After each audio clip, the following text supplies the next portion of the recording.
Esta noche yo quiero leer una porción de escritura que se encuentra en Génesis, el capítulo 22 y el versículo 14. Y llamó a Abraham el nombre de aquel lugar, Jehová proveerá. Por tanto se dice, en el monte de Jehová será hasta hoy. Miren, Jehová Jireh significa el Señor se proveerá para sí mismo un sacrificio. Ahora fíjense, vamos a regresar a Génesis para un pequeño estudio, como por unos 30 o 40 minutos. Luego mañana en la noche lo tomaremos de nuevo. Luego el sábado en la noche edificaremos sobre esa base. Y yo quiero que anoten las escrituras si ustedes desean. Y tengo unas cuantas de ellas anotadas aquí en una pequeña página en mi hoja de papel, y si es que yo las llego a usar, en donde se encuentran, y queremos estudiar y solo tomar como un estudio bíblico en la palabra. Miren, esto es, por supuesto, donde vemos que Dios tiene 7 nombres compuestos redentivos. Jehová Jireh, el Señor proveerá un sacrificio. Jehová Rafa, el Señor que sana. El Señor nuestro estandarte, el Señor nuestro escudo, y los demás. Él aparece en sus nombres compuestos redentivos. Y eso es cuando el ángel del Señor apareció allá en Houston, en aquella ocasión cuando ese ministro bautista estaba debatiendo con el hermano Bosworth. Él le hizo esa sola pregunta. Él dijo, Dr. Best, le voy a preguntar algo. ¿Fueron los nombres compuestos de Jehová aplicados a Jesús? ¿Sí o no? Solo contésteme sí o no. Y él no le contestó, porque ven, si él hubiera dicho sí, entonces ustedes no pueden separar sus nombres compuestos. Así que si él es Jehová Jireh, el sacrificio provisto del Señor, él también es Jehová Rafa, el que sana todas nuestras dolencias. Así que, y si él no es Jehová Rafa, tampoco es Jehová Jireh, nuestro Salvador. Así que si él no es el sacrificio provisto de Dios, así que ustedes no los pueden separar. Eso lo concluyó. Solo se necesitó una sola escritura para concluirlo. Miren, la razón que yo he escogido regresar a Génesis es porque la palabra Génesis significa el principio. Y no hay una religión en la tierra hoy, no hay un culto en la tierra hoy, no hay nada en la tierra hoy que no pueda ser declarado en el libro de Génesis. Es el capítulo simiente. Regresa a la simiente. Ahora, si ustedes quieren saber algo de cualquier cosa, miren de dónde proviene y sigan el rastro hasta llegar a la simiente. Miren, yo voy a regresar para seguir el rastro de la iglesia, la verdadera iglesia, antes que empecemos en Apocalipsis, si el Señor provee, para permitirles a ustedes que vean cuál es la verdadera iglesia, en dónde empezó. Miren, pudiéramos regresar hasta llegar a Caín y Abel. Eso fue exactamente el principio. Allí estaba Caín, un hombre religioso. Allí estaba Abel, un hombre religioso. Y Abel y Caín, ambos siendo hermanos, vinieron y cada uno edificó un altar al este de la puerta del Edén. Allí ambos adoraron a Dios, ambos ofrecieron sacrificios, ambos edificaron iglesias, mejor dicho, altares, y ambos adoraron. El edificar una iglesia, el ofrecer sacrificios, el pagar sus diezmos y todo lo demás, y aún el adorar a Dios, no es contado como justicia a menos que ustedes vengan de la manera provista por Dios para ello. Porque si fuera así, de que ustedes solo necesitan ir a la iglesia, solo necesitan pertenecer y pagar sus diezmos y ofrendas y hacer sacrificio para edificar su iglesia, eso es lealtad. Todo eso está bien, todo eso es religión, pero todavía Dios rehusó a Caín a toda ofrenda que le ofreció. Y Caín era tan religioso como lo era Abel. Así que ser religioso e ir a la iglesia y donar para la iglesia y hacer un sacrificio y llevar sus diezmos allí y adorar a Dios, si eso es todo lo que Dios requiere, Él hizo una cosa cruel al condenar a un hombre que llenó sus requisitos, correcto. Pero ven ustedes, hay camino que al hombre le parece derecho, pero su fin es camino de muerte. ¿Ven? Miren, hay una manera en la que Dios viene. Y esa es de la única manera que ustedes van a entrar allí, es venir de la manera que Dios proveyó para ustedes. Correcto. Y toda la Biblia está completamente edificada sobre revelación. La iglesia está edificada sobre revelación, la revelación de la palabra. Miren, recuerden, ¿cómo ofreció Abel a Dios un sacrificio más excelente que el de Caín? Le fue revelado a él, para probarlo. En San Mateo, creo que en el capítulo 12, el 16, Jesús dijo, ¿quién dicen los hombres que es el Hijo del Hombre? Y ellos dijeron, unos Moisés, y otros Elías, y otros el profeta, y demás. Él dijo, ¿y vosotros quién decís que soy yo? Y Pedro respondió rápidamente, dijo, tú eres el Cristo, el Hijo del Dios viviente. Él dijo, bienaventurado eres, Simón, hijo de Jonás, porque no te lo reveló carne ni sangre, sino mi Padre que está en los cielos, te lo reveló a ti. Tú eres Pedro, y sobre esta roca edificaré mi iglesia, y las puertas del Hades no prevalecerán contra ella. Ahora miren, los católicos dicen que él la edificó sobre Pedro porque él era una piedra pequeña. Si eso es así, él se descarrió unos cuantos días después. ¿Ven? Ustedes dicen, él edificó, los protestantes dicen que él edificó sobre él mismo, que él es la roca. Eso todavía está incorrecto. Él edificó sobre la revelación espiritual revelada. No te lo reveló carne ni sangre, sino mi Padre que está en los cielos te lo reveló a ti. Esa es la razón que él le dio a Pedro las llaves del reino. Él tenía la revelación de quién era él. Y sobre esta roca edificaré mi iglesia, y las puertas del Hades no podrán prevalecer contra ella. Correcto. La revelación espiritual del Señor Jesucristo. Cuando Dios le ha dado a usted de conocerlo a Él como una persona, como su Salvador, como su Dios, como su Redentor, como su Sanador, como su Rey. Eso es lo que, cómo viene la revelación espiritual. Miren, vamos a regresar a lidiar con Abraham esta noche porque a él fue a quien se le dio la promesa. Miren, yo leí de Génesis el capítulo 22 y el versículo 14, pero de hecho vamos a regresar a Génesis 12 para empezar, porque Abraham, el principio del llamamiento de Abraham, él había venido de Babilonia, de Sinar, y habitó en los valles, y sabemos todo tocante a Babilonia, cómo es que Nimrod fue el primero en tratar de formar una organización. Él organizó el gran movimiento religioso e hizo que todas las pequeñas iglesias le pagaran tributo a él, a esa gran ciudad de Babilonia, y edificó allí una torre que se elevó hasta los cielos y demás. Él pensó con sus propios pensamientos, él pensó que él podía hacer algo que salvaría a la gente. Pero ven, no hay una sola cosa que ustedes puedan hacer para salvarse ustedes mismos. No hay una sola cosa. Ustedes tienen que confiar solemnemente en la gracia de Dios que lo haga. No se pueden salvar ustedes mismos. A mí no me importa cuán religiosos sean ustedes y cuán buenos traten de ser y cumplan todos los mandamientos y todo. Eso no servirá de nada. No hay una sola cosa que ustedes puedan hacer para merecer algo. Sencillamente están perdidos y eso es todo lo que es. No hay manera de que ustedes lo hagan.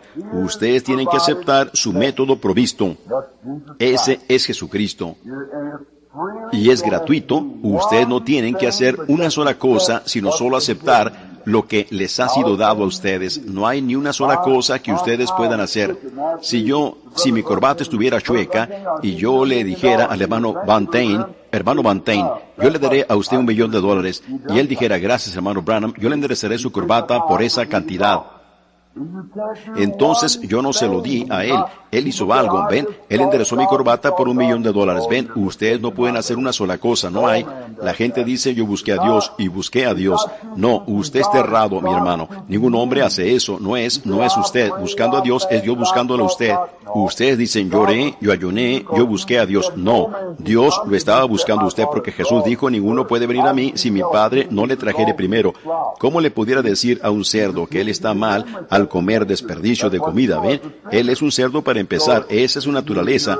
Eso era lo que ustedes eran, unos pecadores. Así que ustedes son extranjeros separados de Dios. Ustedes, ¿cómo le pudieran ustedes decir a un leopardo que sus manchas no están bien? ¿Ven? ¿Cómo pudiera él tratar de quitárselas lamiéndoselas?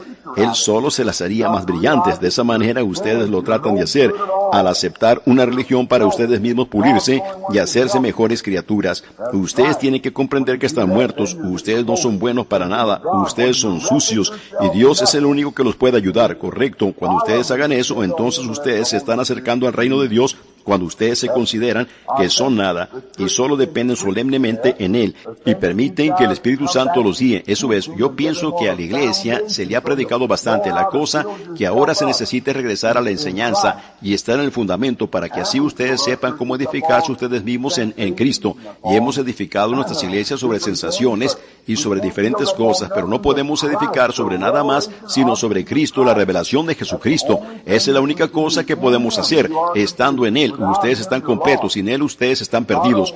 No hay ninguna otra manera en el mundo por la cual ustedes puedan ser salvos. Miren, cuando Dios llamó a Abraham, él solo era un hombre común. Quiero que ustedes sepan que no tienen que ser alguna persona especial para que Dios los llame. Dios los llama a ustedes por elección. Y Abraham fue elegido. Él tenía 75 años de edad antes que Dios lo llamara.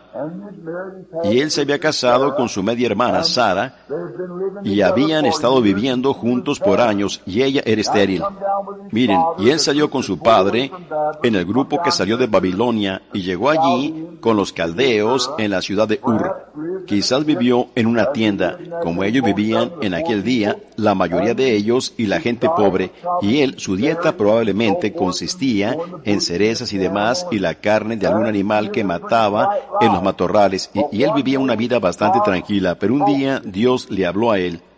Miren, ahí está la diferencia. Cuando Dios le habla a un hombre, él pudiera haber sido religioso, él pudiera haber sido, si alguno alguna vez ha leído las dos Babilonias de Hislop y los demás, y ha visto la historia antigua de cómo ellos tenían una mujer allá que era una sacerdotisa o algo, y ellos tenían raíces de árboles y dioses que usaban, y todas las otras cosas que él, igual que Jacob, tenía en sus medios entre su tribu cuando huyó de su suegro.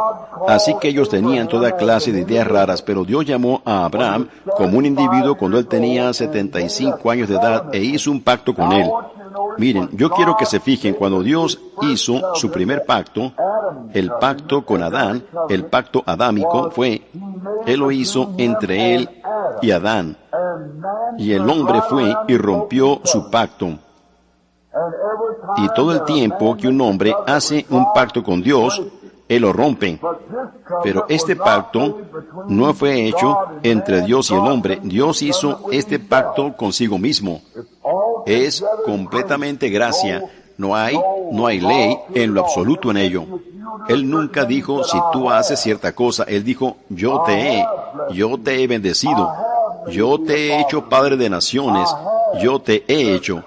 El pacto es completamente gracia. No hay ley en lo absoluto en ello. Cuán hermoso es. La única cosa que Abraham, él no lo hizo únicamente con Abraham. Miren, escuchen. Él no lo hizo únicamente con Abraham, sino con su simiente después de él. Abraham y su simiente después de él. El pacto fue hecho incondicionalmente para Abraham y su simiente. Ustedes dicen, bueno, ¿esos serían los judíos? No, Señor. Esas son las naciones. Yo te he hecho padre de muchas naciones. ¿Se fijaron ustedes que su nombre era A-B-R-A-H-A-M? Mejor dicho, Abraham. A-B-R-A-M, Abraham. Entonces, cuando él cambió su nombre, él le dio a él el nombre de A-B-R-A-H-A-M, Abraham, recibiendo su propio nombre Elohim. ¿Ven? Haciéndole un padre.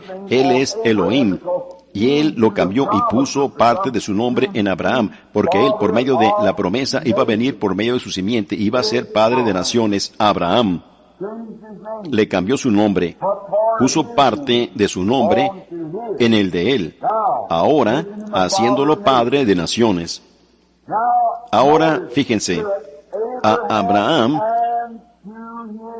y a su simiente después de él, no a sus simientes, sino a la simiente después de él. Abraham tuvo muchos hijos, pero el prometido Era por medio de Isaac, y por medio de Isaac vino Cristo, la simiente real, la verdadera simiente de Abraham. Ahora fíjense, ustedes dicen, bueno, hermano Branham, ¿qué somos nosotros entonces? Si vosotros sois de Cristo, Gálatas 3, si vosotros sois de Cristo, ciertamente linaje de Abraham sois y herederos con él según la promesa. ¿Cómo llegamos a estar en Cristo? Si ustedes están muertos a ustedes mismos y nacidos en Cristo, ustedes son simiente de Abraham y herederos de la promesa con Abraham. Entonces, si ustedes son simiente de Abraham, ustedes únicamente lo pueden ser mientras tengan la fe que Abraham tuvo. Oh, ahora nos estamos preparando para un verdadero servicio de sanidad. ¿Ven? Cuando podemos considerar nuestra promesa, Dios puede. Dicen, ¿oraron por ti anoche? Sí, yo estuve en la reunión. Alguien puso su mano sobre mí. ¿Estás sano? No, perdí mi sanidad. Usted no es simiente de Abraham. Abraham lo creyó.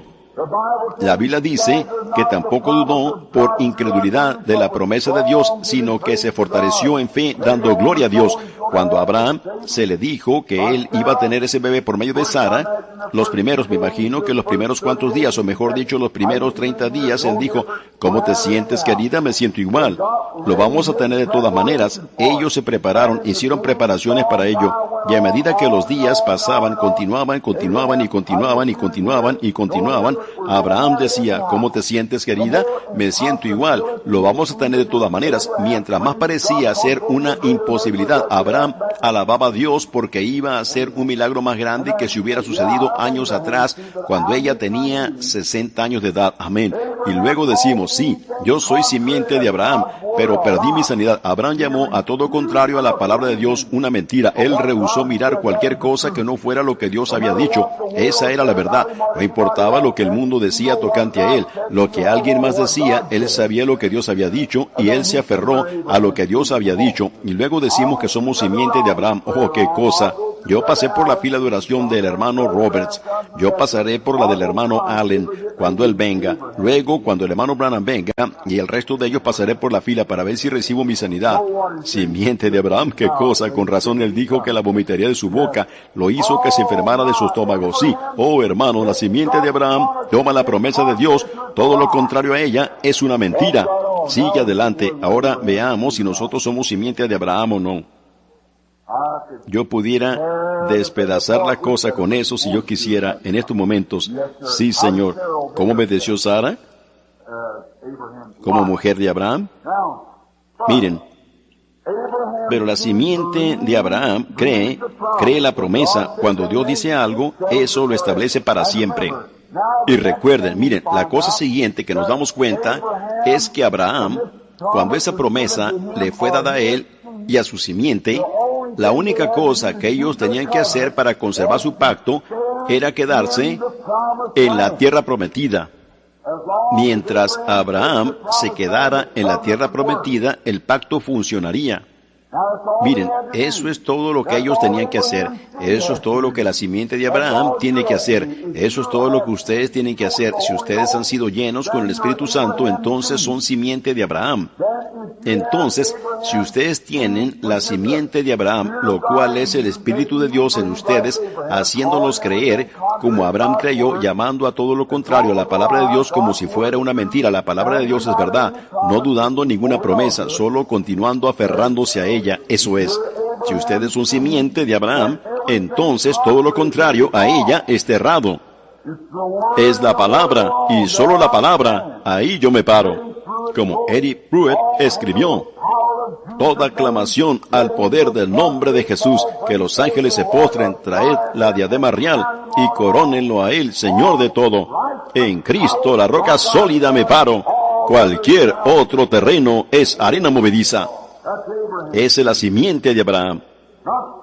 No duda, no importa cómo se mira la condición, lo que diga la ciencia, lo que alguien más diga, es la palabra de Dios, y yo me estoy aferrando a ella. Esa es la simiente de Abraham. Miren, ¿ven ustedes en dónde está la iglesia pentecostal hoy día? Está tan contaminada como el agua del arroyo, correcto. Están adormilados y con moscas en sus ojos. El avivamiento empieza y dicen, bueno, no me puedo quedar despierto tan tarde así. ese predicador predica más de una hora. ¿Cómo lo puedo soportar yo? Oh, qué pretexto, tan pobre hombre miserable. Usted mismo se llama simiente de Abraham. Cuando Abraham anhelaba oír la palabra de Dios, él oró y él se sostuvo hasta que obtuvo la promesa. Allí se quedó él. Eso es también lo que hace su simiente. Miren, ¿cuándo perdió la simiente de Abraham este gran compañerismo? Cuando él se fue allá a Egipto, nunca perdió su pacto, él perdió su bendición.